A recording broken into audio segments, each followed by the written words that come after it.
Bom, galera, aqui é o Tarcísio e vamos de mais um Hexcrawl Rio Claro. Dessa vez com a pergunta: Tarcísio, e o D&D e a OGL, a Open Game License? Vamos ver qual que é essa daí. Assim, algumas pessoas perguntaram pra mim o que eu achava dessa questão e tudo mais.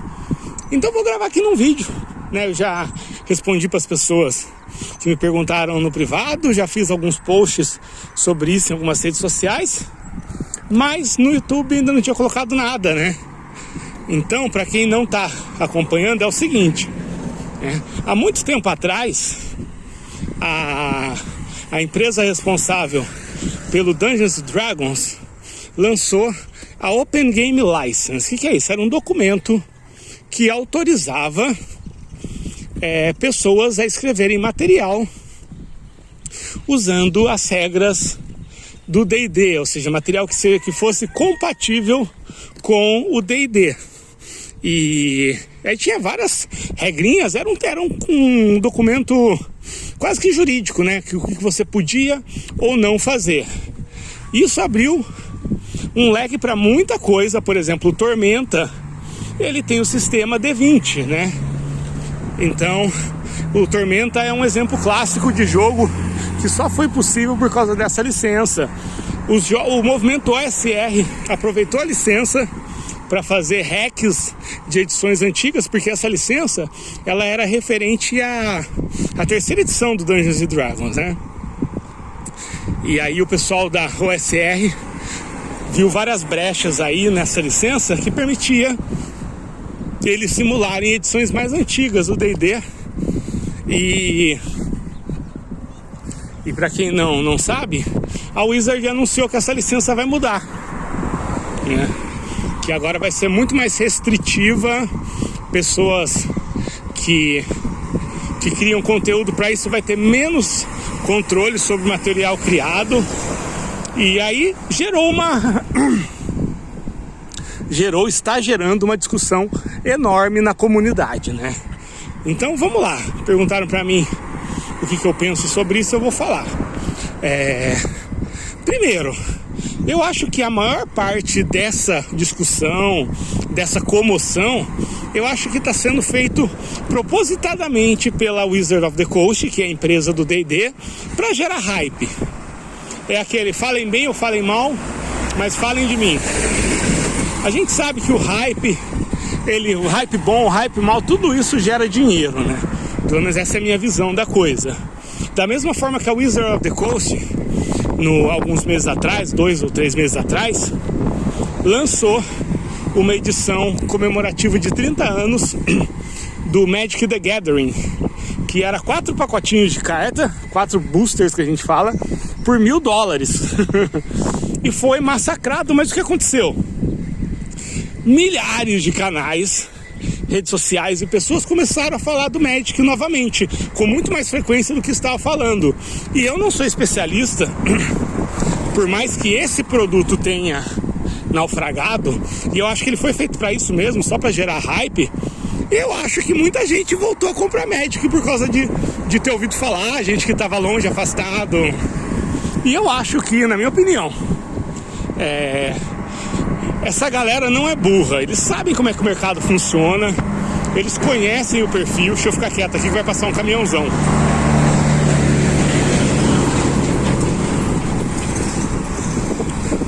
A gente não pode ser ingênuo de achar que esse pessoal não sabe para quem que eles escrevem, quem que é o público consumidor.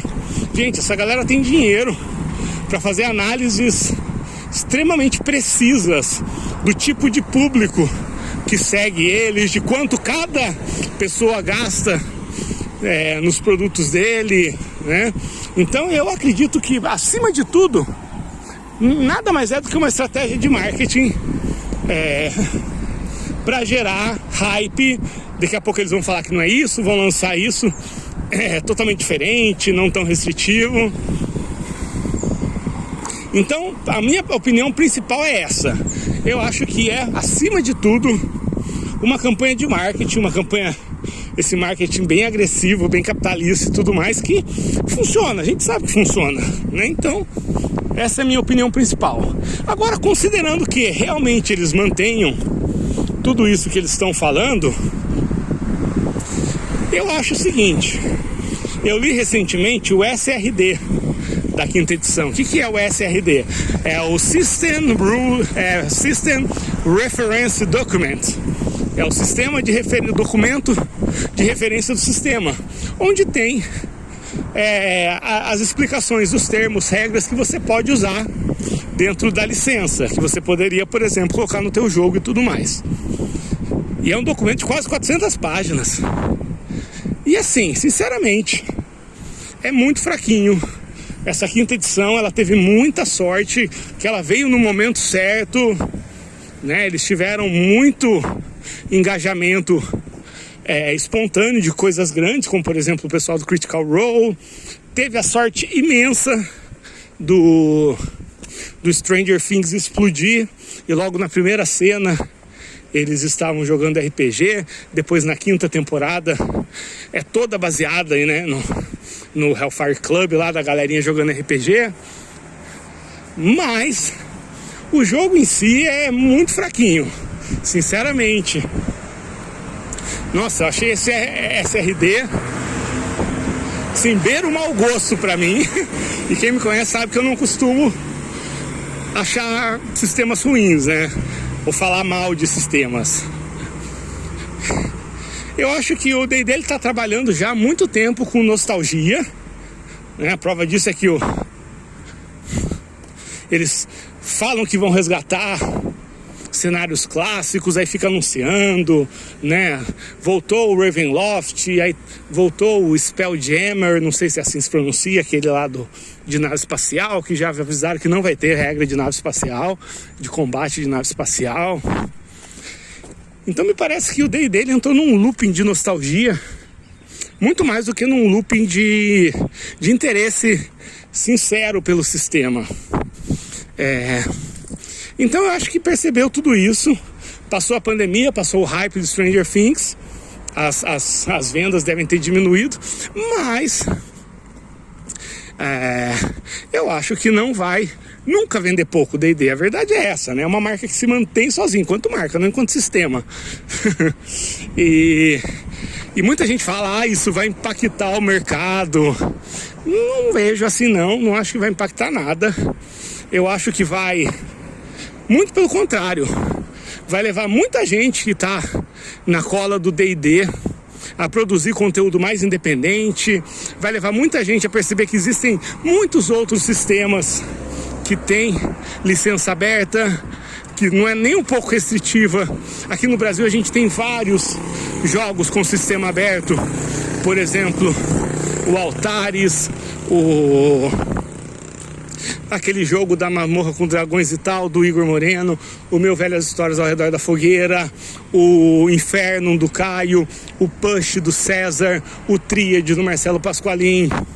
Gente, tem muita coisa. Então, muita gente vai começar a notar esses sistemas e vai diversificar muito. Muita gente vai começar a criar sistemas próprios, não ligados ao D20, ao sistema D20. Então eu acho que é aquilo que eu falo na música, sabe? Quando você olha pro mainstream da música, parece que tá uma calamidade, é tudo dinheiro e pop. E o que menos importa é a música. Aí quando você vai pro underground, mas o underground de verdade, não tô falando de Maneskin, não, tô falando de underground mesmo. Você vê que existe 1000 bandas, 1 milhão de bandas fazendo rolê e fazendo uns rolês absurdos, e que o negócio tá pulsante, tá vivo.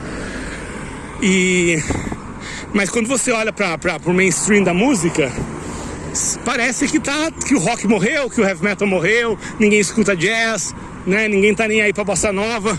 Aí você vai pro underground, é um mundo pulsante que funciona quase que fechado em si mesmo, de gente que tá não só produzindo, como tá vivendo disso e tudo mais, né? Por exemplo, eu tenho um amigo que ele sobrevive, vive e mantém a família só fazendo lyric video pra banda underground, né? Que é um tipo de coisa que quem tá de fora não imagina que existe essa profissão. Existe.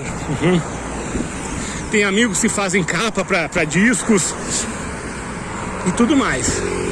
E vai fazer muita gente, principalmente no Brasil, sabe? Eu noto que tem uma galera bem intencionada, boa, conhecida aí no meio, até famosa assim no meio do RPG, que não faz ideia do que está acontecendo no underground do RPG de verdade, o underground mesmo, né? Não faz ideia do tamanho do underground. E o underground brasileiro, ele é enorme. E como o RPG sempre foi mais popular nos Estados Unidos do que no Brasil, o underground nos Estados Unidos, na cena do RPG, deve ser 5 vezes maior do que é o underground no Brasil.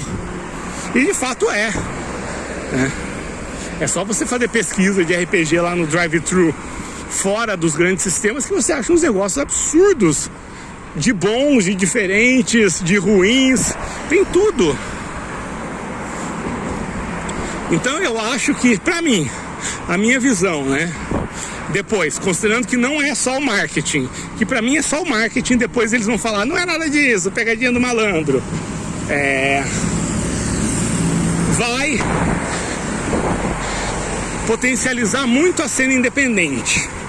Vai potencializar demais a cena independente.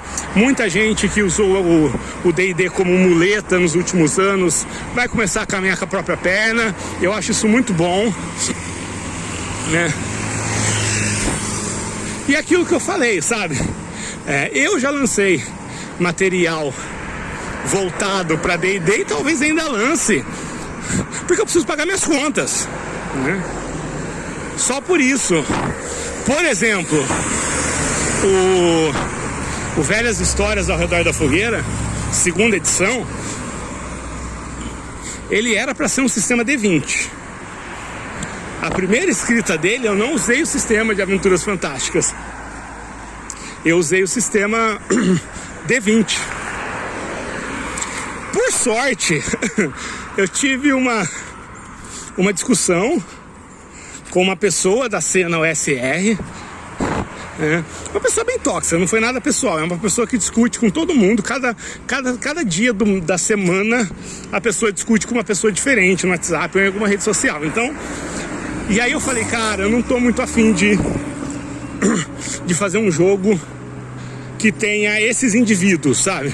A cena OSR brasileira tem gente muito bacana, tem gente muito legal, a maioria esmagadora, mas tem meia dúzia de elementos lá que pra mim caga o rolê inteiro, né? Então eu mudei por causa disso. Eu falei, não, vou fazer aqui Aventuras Fantásticas, tem o público lá sossegadinho, ainda é OSR, e cada vez mais eu vejo como foi uma decisão acertada, né, sair da sombra do D&D. Então é isso. O D&D vai diminuir de tamanho? Eu acho que vai, eu acho que é um processo natural. O D&D aqui, eu tô passando aqui em frente a uma placa que tá escrito suco de laranja. O D&D é que nem uma laranja, sabe? For espremendo, ele chegou até tal lugar, né? Agora o RPG pode caminhar com as próprias pernas, sem precisar viver à sombra do D&D. Porque já faz muito tempo, gente, que o D&D, eu falo o D&D na visão da corporação, né? O D&D, ele trabalha a favor do D&D, né? Dificilmente você vê qualquer coisa relacionada ao D&D que não finge que não existe nenhum outro RPG do mundo, sabe? Então, o D&D já fez tudo que tinha que fazer, espremeu e tá secando. Sempre vai ter gente interessada, porque a marca é gigante, eles vão investir em marketing, essa coisa do hype eles vão fazer o tempo todo, né? Quando não é uma coisa, não é outra. Mas o suco mesmo, ele começa a acabar. Isso é bom, é um processo natural, né? essa própria nova edição do One D&D, os caras estão discutindo coisas que a cena independente já resolveu há 20, 25 anos atrás, né? Então o RPG ele virou uma coisa meio alienada também, sabe? Meio alienada e alienante, né? Tanto é que nos Estados Unidos eu sempre vejo o pessoal falar que tem o pessoal que fala que joga RPG, mas tem o pessoal que fala que joga D&D. Mesmo quando é outro jogo, eles falam que jogam D&D. Então, eu acho que foi tá na hora do RPG seguir à frente, né? Eu acho que já chegou o momento aí do RPG atingir a maturidade e não precisar viver à sombra de nada, não. E do independente dar continuidade aí pro que tem sido feito. A galera vai descobrir que a cena independente é muito maior do que elas pensam, né? A galera que não acompanha tanto assim, ou a galera que não quer acompanhar tanto assim, a galera vai começar a perceber que nesse monte de coisa que o independente faz, tem muita coisa de qualidade profissional, muita coisa mesmo. Então só vejo vantagens, assim, de verdade. Eu acho que vai ser um respiro necessário para a cena do RPG como um todo.